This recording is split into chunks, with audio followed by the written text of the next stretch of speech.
Rotted out expansion plugs can leave you in a bad situation on the side of the road or with an overheated, blown out engine. Today I'm going to show you how to replace the expansion plugs in this small block Chevy motor.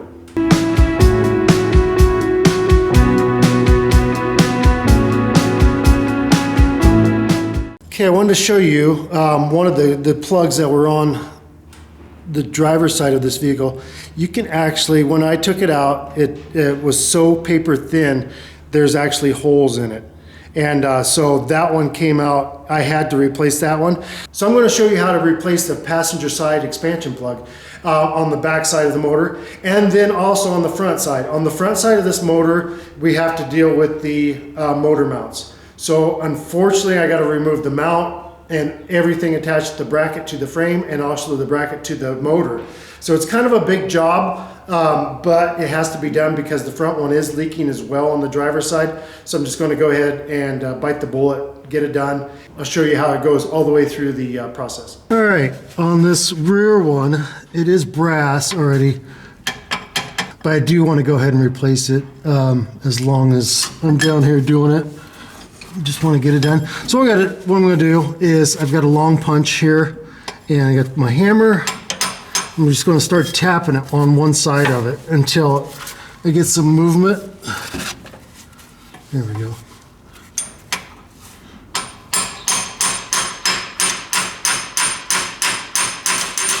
It's working its way in now on one side, and that's good. And there we go. And we kind of expected that to be happening. Okay, I thought I had her drained off on the other expansion plug that I took out on the other side of the motor. But apparently there's quite a bit on this side yet too. I guess I should have known that. So you definitely do want to have a bucket prepared for when that happens. It's just going to get all over the place. I'm going to just go ahead and tap it.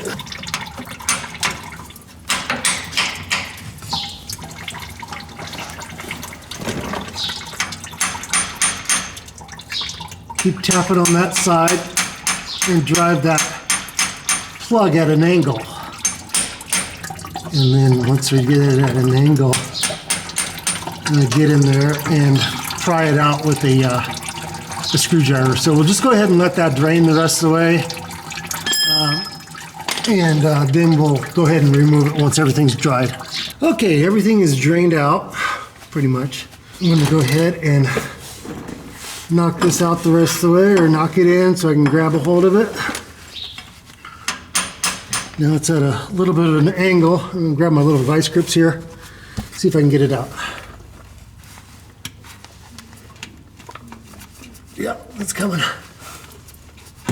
There we go. All right, the old freeze plug is out, and it's actually a brass one.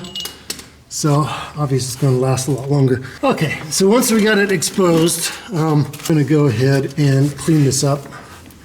I got a little 220 grit sandpaper here. Okay, grab my microfiber.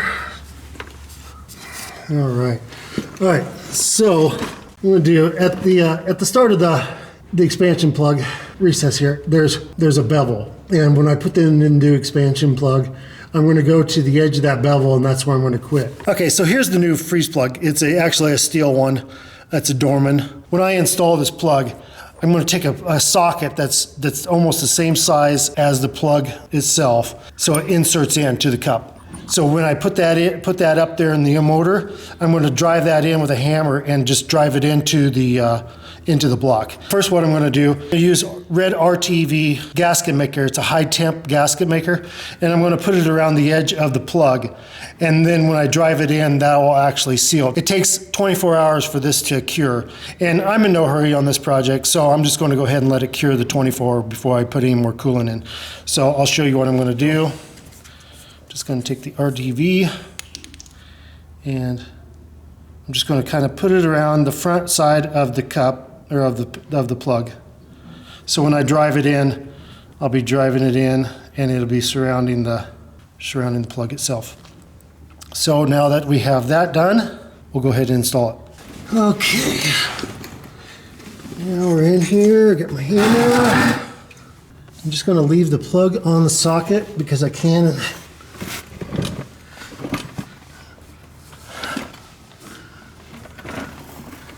insert that in. It might be hard to see. So right there, you can see that it's in place. I'm going to take my hammer.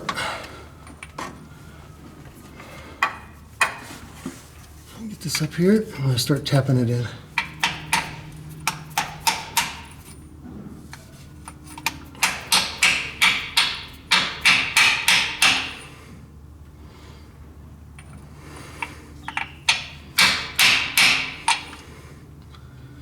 Of course, I'll keep looking at it, make sure I don't drive it all the way in.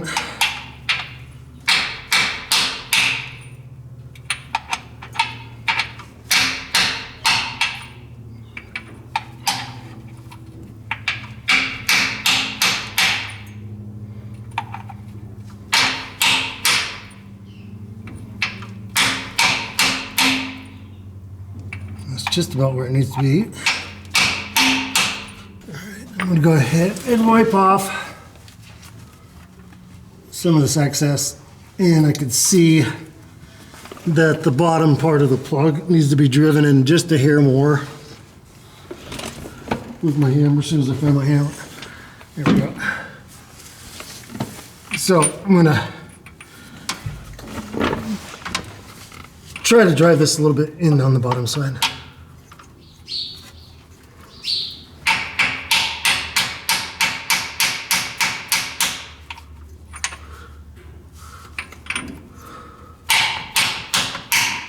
There we go.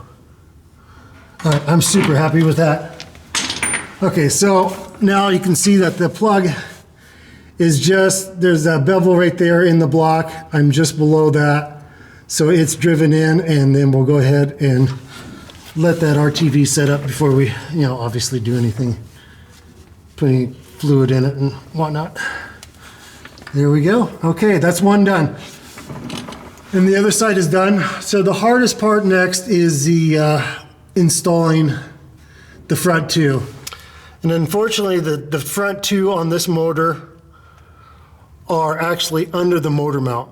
So I have to remove the mount that goes to the frame, the motor mount, and then remove the bracket that's actually on the motor. So it's going to be quite the chore. I will get all that removed and without camera, and then show you how to replace those front ones. Alrighty, well, I got the motor mount out, the motor mount bracket, the bracket that attaches to the frame, and now I've got total access to the expansion plug, and it is rotted out. I mean, really bad.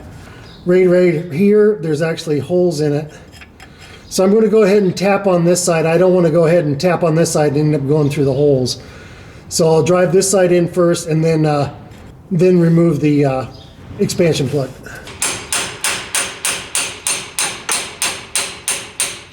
There she goes, hot dog man. Knocked right in, not even a problem. I'm gonna take a pair of pliers, get this thing so I can grab it. Jeez, pizza's just nothing left of it.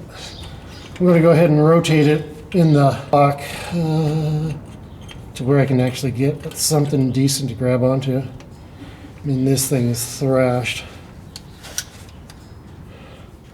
So glad I did this. There it is. And you can see that there are holes in this thing. Go ahead and clean this one up a bit. Polish it up with a little 220.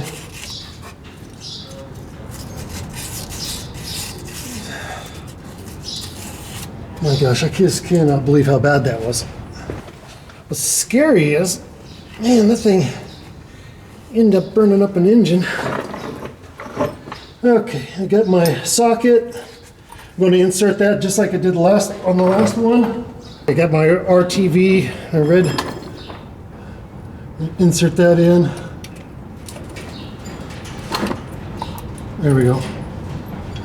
And see if I can find my hammer.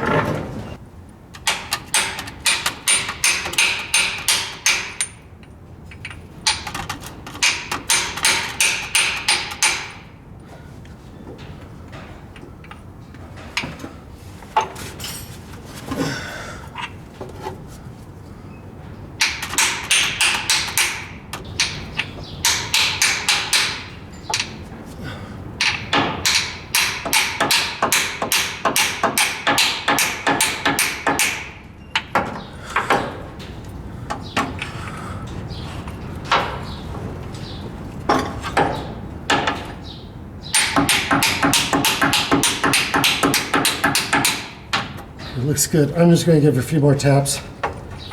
Make sure. I don't want to drive it all the way in, obviously. But I don't want it to pop up.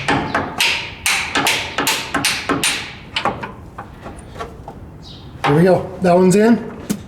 So I'm just going to reassemble, put the brackets back on. I got brand new motor mounts to stick in as well. So as I thought, well, as long as I got this going, I might as well do that. So that should do it. I just got to do the other side, and then I'll wait for the 24 hours and put fluid back in. I'm good to go for another umpteen years. So I got all this expansion plugs changed. Not an easy deal, not a hard deal.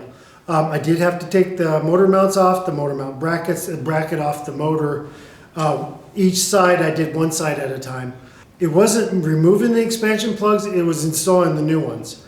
I thought I was kind of in a pickle, so I ended up buying the rubber ones. And it wouldn't work because the mount on the motor actually was trying to push against that, so I just quit that and just tore everything apart. But I'll show you the pictures of the expansion plugs that were removed. I think you'll be amazed. There's just nothing left of them. And I was actually driving the vehicle every once in a while too.